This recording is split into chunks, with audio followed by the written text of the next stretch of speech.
Hello everyone, viewers. We all know the story.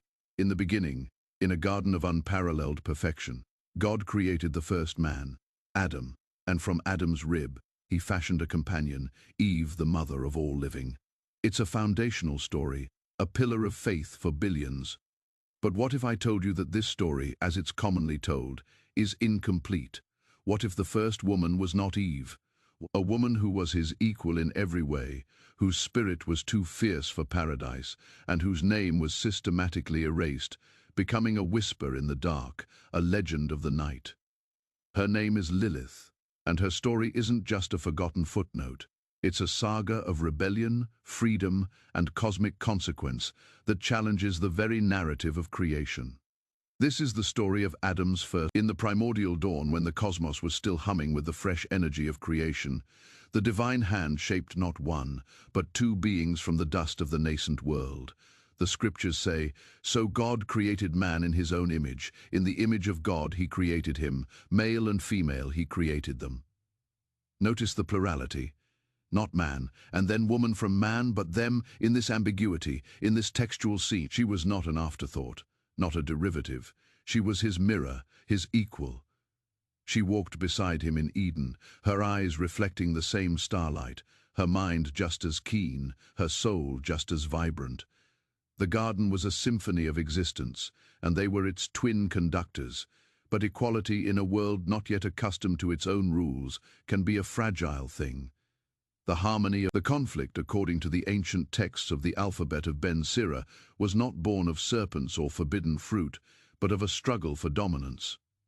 It was a question of power whispered in the intimacy of their union. Adam, asserting a primacy he believed was his birthright, insisted that Lilith lie beneath him. It was more than a physical act. It was a declaration of hierarchy. He was the primary. She looked at Adam, her counterpart, and saw no inherent superiority. "Why must I lie beneath you?" she demanded, her voice echoing with the fire of her creation. "I also was made from dust, and am therefore your equal." This was not mere defiance. It was a theological statement. It was the first declaration of independence in human history. She argued that since they were both created from the earth, they shared the same source. In his eyes, her place was one of compliance, to be his helpmeet, his companion. But always, in some fundamental way, beneath him, the argument raged, a tempest in the tranquil heart of paradise. The vibrant greens of Eden seemed to pale, the cheerful songs of its birds muted by the tension. This was a schism that could not be healed, a chasm that could not be bridged.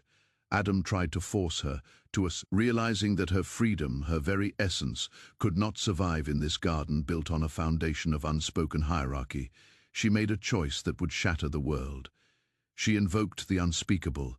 In a moment of ultimate desperation and terrifying power, Lilith pronounced the ineffable name of God, the Tetragrammaton, a sacred, secret name whose utterance was forbidden, for it held the very power of creation itself. Power coursed through her, and with a cry that was both triumph and sorrow, she grew wings of shadow and light and soared into the sky, leaving Adam stunned and alone in a suddenly silent paradise. She did not fall from grace. She fled from it. She flew away from Eden, away from Adam, away from a destiny she refused to accept. She made her new home by the shores of the Red Sea.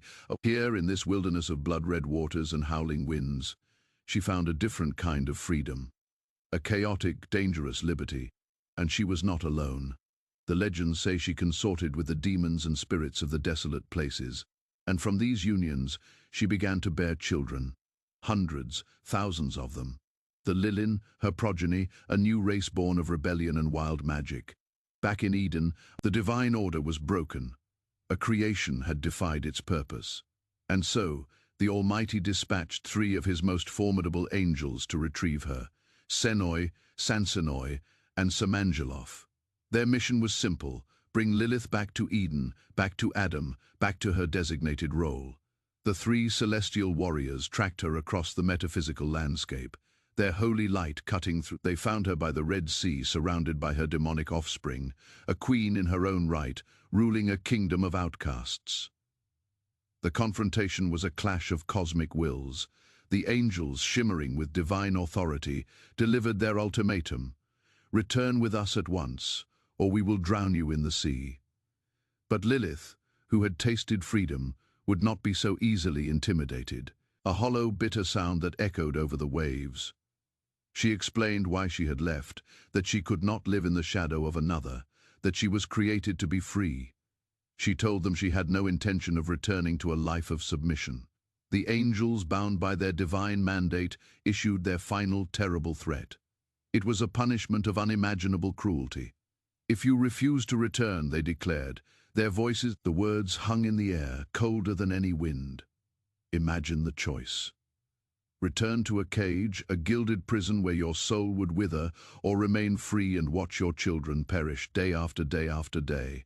A mother's heart torn between her own spirit and the lives of her offspring. This was the moment that forged the legend of Lilith as a monster.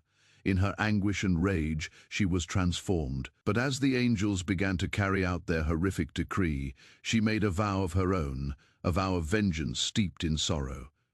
She swore that she, in turn, would prey upon the children of Adam and Eve.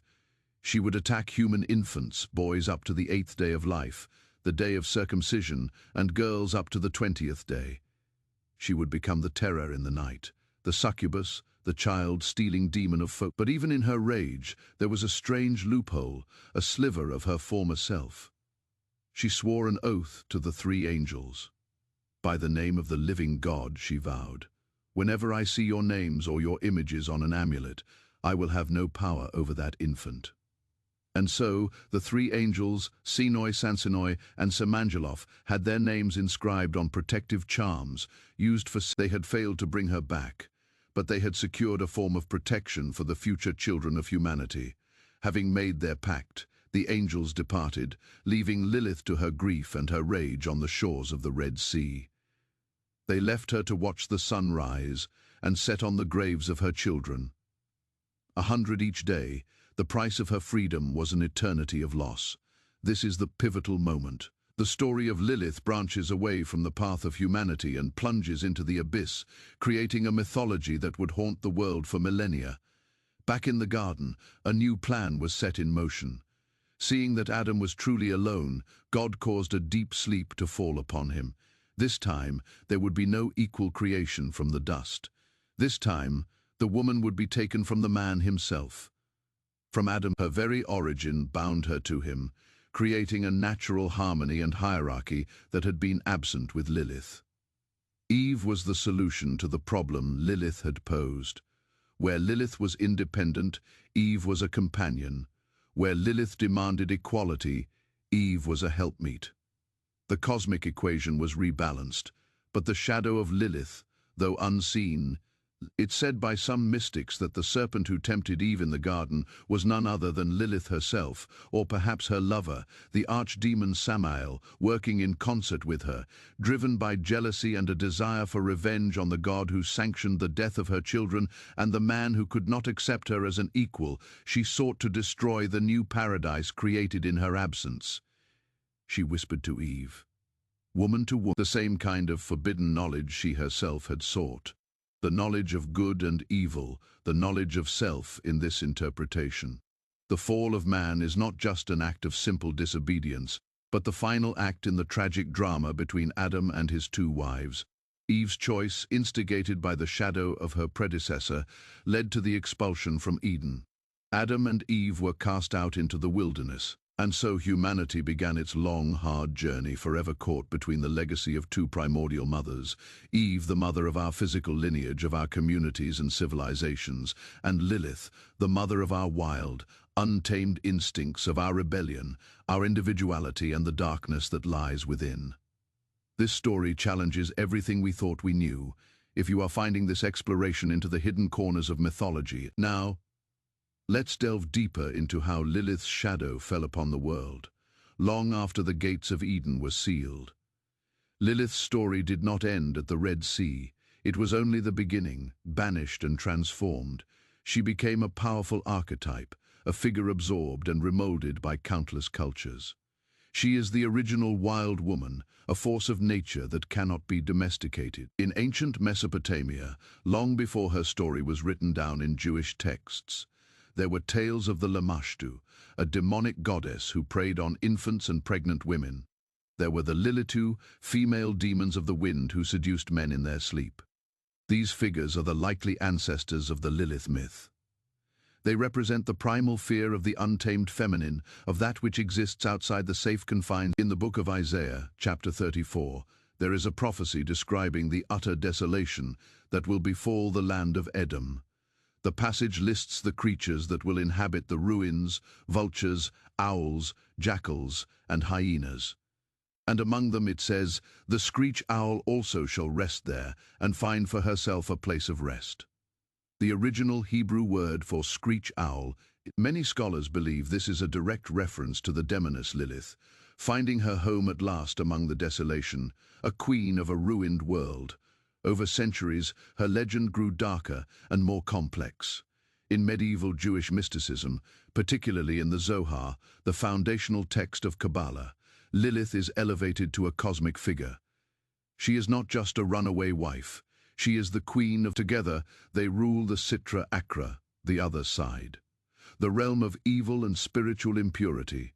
They are the dark reflection of Adam and Eve, a shadow couple whose goal is to tempt and ensnare humanity, to pull souls away from the divine light.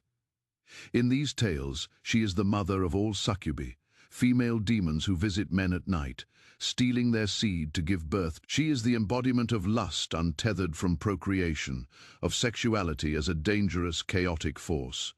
She represents everything the established religious order sought to control and suppress: female autonomy, untamed sexuality, and spiritual rebellion.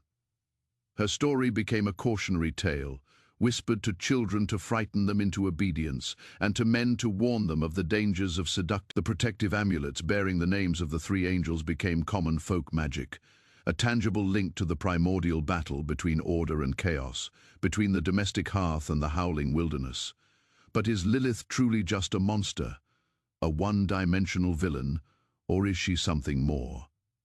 To understand her, we must look at what she represents. Lilith is the shadow. She is the part of ourselves she is the raw, creative, and destructive energy of the wilderness, as opposed to the cultivated, orderly garden. While Eve represents the ideal of womanhood within a patriarchal structure, the wife, the mother, the nurturer, Lilith represents everything outside of it. She is the woman who is unmarried, who is childless by choice or by tragic circumstance, who is sexually independent, who prioritizes. For centuries, this made her a figure of terror. Any woman who stepped outside her prescribed role, who was too intelligent, too outspoken, too independent, risked being labeled a daughter of Lilith. The witch hunts of Europe, the persecution of wise women and healers, all carry the echo of this fear, the fear of the untamed woman who will not be controlled. In modern times, however, with the rise of feminism and a deeper psychological understanding of mythology, Lilith has been reclaimed. She is no longer seen merely as a demon, but as a symbol of female empowerment. She is the first feminist. Her refusal to lie beneath Adam is not seen as an act of petulance, but as a heroic stand for equality. Her flight from Eden is not an escape, but a liberation. She chose a harsh, dangerous. She chose to define herself rather than be defined by another. In this modern interpretation, Lilith is a tragic hero. She is punished for her strength, demonized for her independence. The stories of her killing babies are recontextualized as patriarchal propaganda, designed to make women fear their own power and to sever the bonds of sisterhood. She becomes a symbol of the divine feminine in its darkest. She is the goddess of the crossroads, of the night, of difficult choices and profound transformation.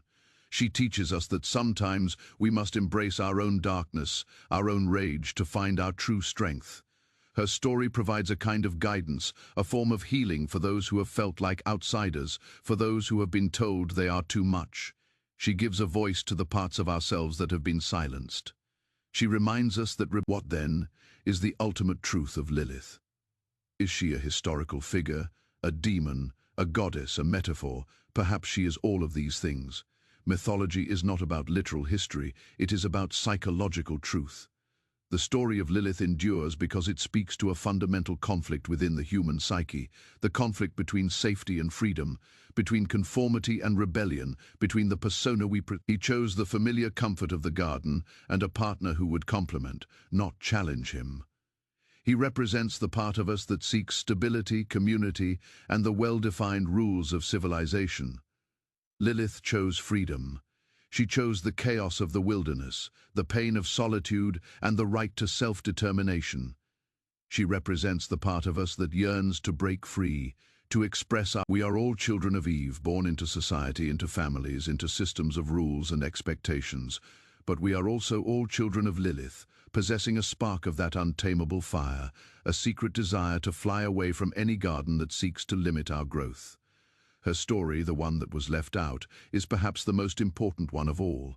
It's a reminder that every sacred text has its silent spaces, its erased histories. It is about the ongoing struggle within each of our hearts, the struggle to balance our need for connection with our need for autonomy, the struggle to integrate our light and our shadow, the struggle to build a life that is both safe and free.